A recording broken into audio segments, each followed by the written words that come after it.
Joining us now, James Herbert there in Boston, and Colin Ward-Henninger, of course, before Game 4 later tonight. And James, I'll start with you. All the conversation that we had leading up, of course, to tonight was about Draymond Green responding to fans inside the arena, less about what happened on the court. The chances of what we've seen so far that Draymond will actually respond in this game here tonight. I think you'll see a more aggressive Draymond in the game, and I think he will get into it with the fans. I think he will be himself.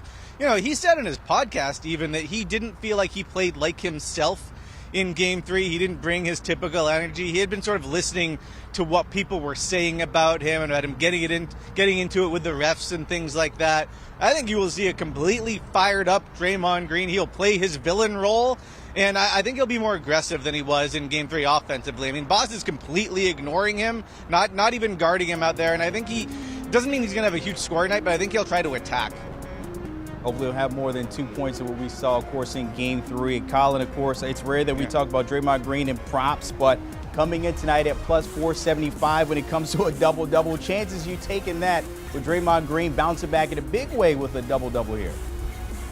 Yeah, I do think Draymond will bounce back. That double-double seems like quite a reach to me. He hasn't had a double-double since the Memphis series, so I don't think that that's really going to be in play. But like James was talking about, Draymond's going to come out with a lot more energy. Whenever he talks about, his poor game in Game 3, he says, I need to come out with more force, more aggressiveness. He said it about 1,000 times in his media availability. So you have to expect that he is going to be aggressive, kind of like the Game 2 Draymond that we saw, who tied up Al Horford on the first play of the game, was getting technicals, getting in people's faces. It seems like at this point in his career and in his postseason career, Draymond kind of needs to save those nights for when his team really needs them. And the Golden State Warriors certainly need him to do that in Game 4 because they cannot go down 3-1 heading back to San Francisco. Yeah, averaging just 5, 6, and 5 in this series so far. So big night needed from him along with the big stars there. Speaking of the big stars, Steph Curry, James, you think about what he's done so far. He had 31 points the last game. His points prop coming in at 28.5. Chances we go over that number or under here in Game 4? I would lean under just because I don't know what version of Stephen Curry we're going to get in this game. Like that looked like a pretty serious injury that happened there. Obviously, he said he's going to play, and he will give it all he has. I'm sure he'll be looking for those pull-up threes that he's been making in this series. It wouldn't shock me if it was the over. It wouldn't shock me if he went off. This is Stephen Curry we're talking about. He's been incredible in this series, but just against this defense, there isn't a lot of margin for error, and if he's not feeling fully healthy, if he's not close to 100%, it's just hard for me to stand here and tell you that he's going to be over that number. Yeah, we talked about how Draymond Green, his team needs him.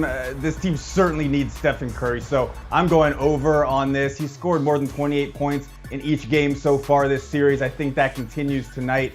They need him to be aggressive. Steve Kerr's obviously gone to a lot more pick and rolls with Steph Curry, saying, hey, if they're going to drop, go ahead and shoot those threes. I think the Celtics might play up a little bit off of those pick and rolls, but that allows Steph Curry to do the other thing. He's been a really good driver in this postseason, and during the regular season, he's a lot stronger. In terms of the foot, I'm going to assume that he's going to be okay at this point in the year. Everybody's playing through injuries. He said after the game that it didn't feel as bad as the one early in the year that sidelined him. So, I am going to, spoiler alert, I'm going to pick the Warriors to win this game. So if that's the case, Steph Curry is going to have to score more than 28 points. All right, something to watch here when it comes to him, but also his splash brother in crime there. We saw Klay Thompson, James, kind of got out that slump we saw. He had 25 points. His over under a 3.5 threes in this one might be big. Chances he hits over or under that number. I'll go with over. Klay Thompson's a big game player. This is essentially a must-win game for the Warriors, so I expect him to come out firing. I expect him to, be feeling pretty good about his individual game based on what he did in Game 3. I know the Warriors lost, but it was by far Klay's best performance of this series. I think he knows what kind of shots he is looking for. Of course, if he gets going, then he'll start taking the tougher ones that he was honestly missing earlier on in the series, and maybe those start to go in. But yeah, I think he at least was able to find a little bit more of those pockets that are usually there against other teams, but Boston's defense has done such a good job of taking them away. Based on the last game, I would imagine he'll continue on that kind of trend. He seems like he's feeling good about his shot and his rhythm right now.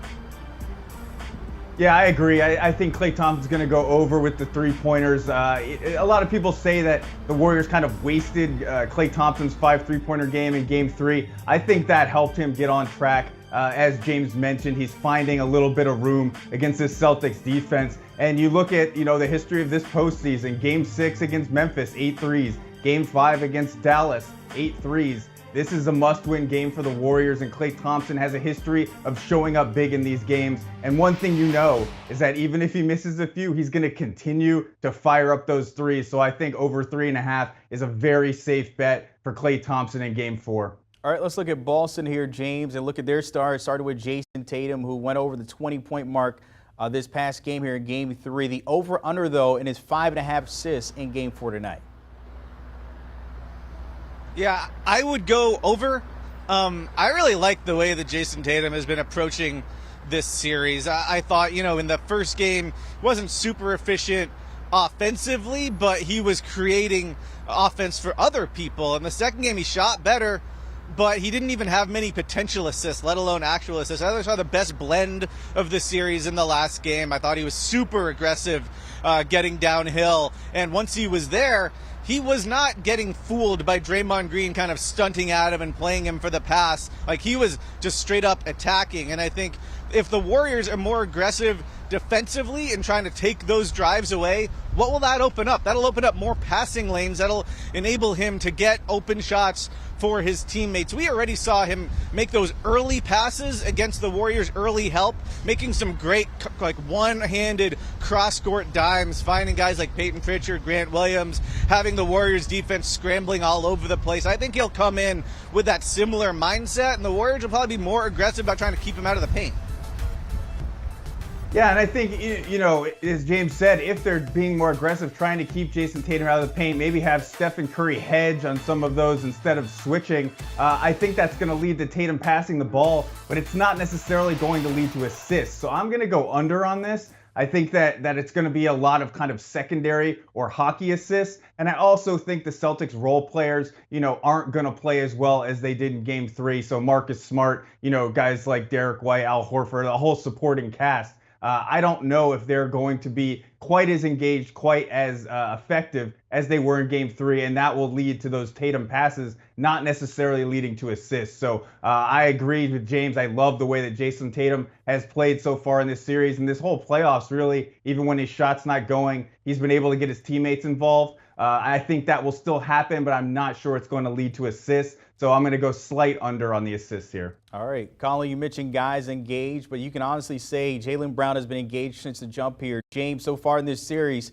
he has scored 20 points at least twice in Game 1 and Game 3, 2 games that they won so far. His point prop in this one coming at 24.5, over under on that number for you.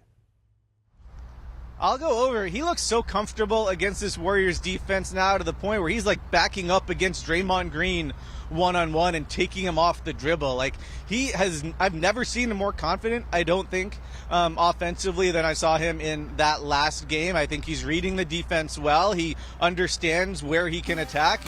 Once he gets downhill, kind of like Tatum, he is pretty aggressive about getting all the way to the rim, knowing the Warriors are not loading up there with shot blockers. It's not just about his mindset. I think it's a team thing. He said this himself, both going into Game 3 and afterward, that a lot of this is about spacing. And the Celtics were really mindful of where they were positioning everybody else on the floor when Brown had the ball and he was looking to go one-on-one against a mismatch or even just against Draymond Green, one of the best defenders in the NBA. You didn't see guys off ball cutting over each other, bringing their defenders into the lane to cut Jaylen Brown off. I thought Boston had a really good offensive kind of game plan that created an environment for Brown to go off. And I don't think any of that is going to change here in Game 4. Yeah, I'm going to disagree with James on this one. I think that, all those things that he talked about, Jaylen Brown going one-on-one against Draymond Green, as we mentioned, I think Draymond Green is going to be more engaged, more aggressive, have that force. So those one-on-ones are going to be a lot tougher for Jaylen Brown. On top of that, I think Gary Payton II might see a little bit more time, so he'll be spending some time guarding Jaylen Brown. I think the Warriors' rotations will be better, so those drives to the lane will be cut off. Jaylen Brown has been phenomenal throughout these playoffs, but I think he'll come on a little bit under that 24.5. That's a lot of points in a game that I think will be a grinded out, physical, low scoring game because it has so much importance in this series. All right, with everything we know heading into Game 4, of course, the Golden State Warriors don't want to head back home down 3-1. And then on the other side, the Celtics, they want to keep the pressure. Looking at the plays here, the Celtics are favored by 4 points here, the over-under 214. James, what's your pick tonight or your possible play looking at this one? Yeah, I got the Celtics, and I also have the over basically because I have the Celtics, and it's kind of a bet on their offense. I think they really figured out a lot in that last game against Golden State. We have seen this in previous series where it sort of takes them a couple of games to figure out the pressure point that they want to hit, to figure out how they want to attack and where the openings are against the defense that they're facing.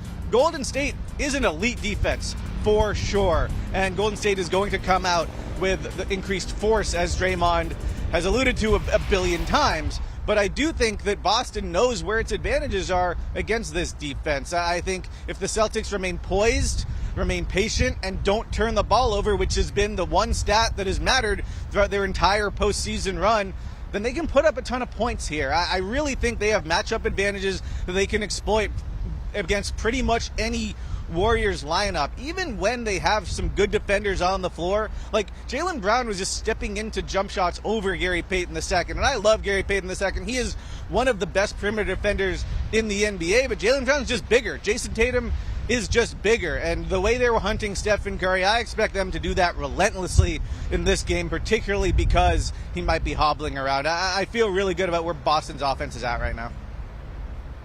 Yeah, my head says the Celtics. My head agrees with everything that James says, but my heart says the Warriors. I've watched this team continue to respond to adversity, not only throughout this year, but throughout their run. I believe they're going to come out. You know, the biggest thing is that Steve Kerr has had problems finding the right combination of lineups. He talked about how, you know, when we put more offense out there, we sacrifice defense. When we put more defense out there and rebounding, we sacrifice offense. I think he's going to lean toward rebounding and defense. That's why I think, you know, it's not only going to be a Warriors win, but I'm going to take the under on the points. I think it's going to be a slower game, a grinded out game, a physical game, and I think that Steve Kerr is going to play more defense than offense. So I believe the Celtics are probably the better team when both teams play at their best. I think the Celtics are better, but there's just something about this Warriors group. Stephen Curry, Klay Thompson, Draymond Green, Steve Kerr, they've been through it all. The younger players have now experienced this road finals game and responded to that pressure. So I think I'm going to go with the Warriors here, maybe against my better judgment, and go with the under on the points. Do you want a sports network that delivers everything that matters about the game? The highlights, the picks, the instant analysis, no yelling, no fake debates, no politics. Hit the subscribe button and never miss a moment.